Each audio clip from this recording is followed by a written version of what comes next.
colors on the screen. Not that. It started to snow outside. Yay. Can you see it back there? I hope you can. So today I'm using some leftover turkey, and I'm going to show you just really quick how you can make a yummy, creamy chicken and vegetable and some wild rice soup. Here we go. Okay, so I'm cheating, of course. I'm using my electric pressure cooker. You can use an Instapot, whatever brand you have. I basically use it as a stock pot at this stage. But first I'm going to show you, I had to check on that. This is basically a tablespoon of butter, onion, celery, and some carrots. I'm going to add a little bit of water to it because we don't want that to burn. And while that's cooking down, softening up the veggies, I'm going to show you what I did already. Right over here in my pressure cooker, I made up some wild rice. This is actually the Uncle Ben version. I added a little extra water just so I could use their spice packet they have in there. And I'm only going to use about half of this in the soup because that'd be a lot of rice. But I'm definitely going to drain off all the juice, so that will be in my soup. Here's the leftover turkey. I chopped this up. I used a little bit of dark, more so, it's probably half and half white, maybe more dark. What do you think? All right. We're also going to use half and half in this. And you can cheat and use cream of mushroom if you don't want to make up your own roux. Basically, all this is about a third of a cup of flour and a half a cup of water. You just want to use,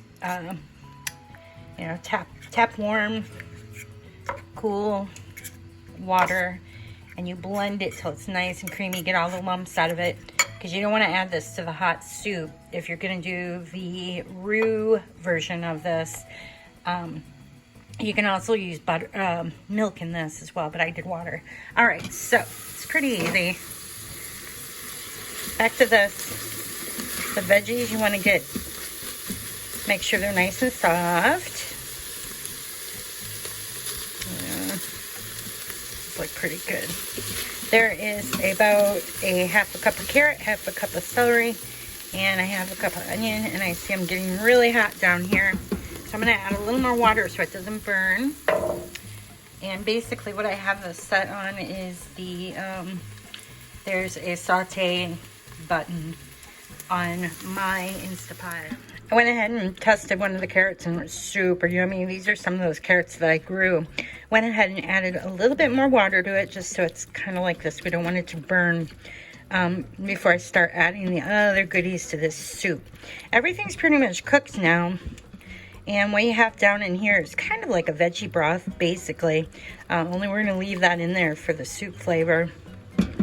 Yummy, yummy. Once again, you're going to let that come to like a slow boil, but make sure you're there so you can keep stirring it because we don't want this to burn to the bottom of the pan.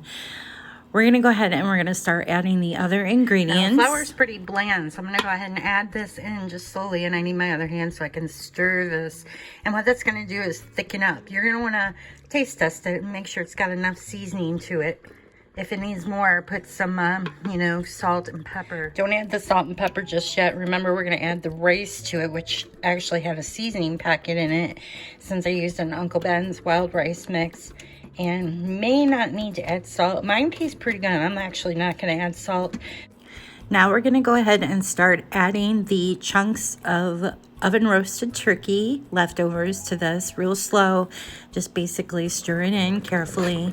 Keep moving this soup around because the milk in it and the flour, it can burn easily, and it also thickens up pretty well. So if you need to add a little more half and half or a little bit of water, feel free to do that.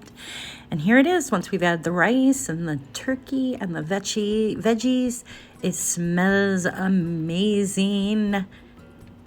And it's time to eat. Don't forget to pull out your leftover biscuits and rolls from Thanksgiving dinner to serve with this soup.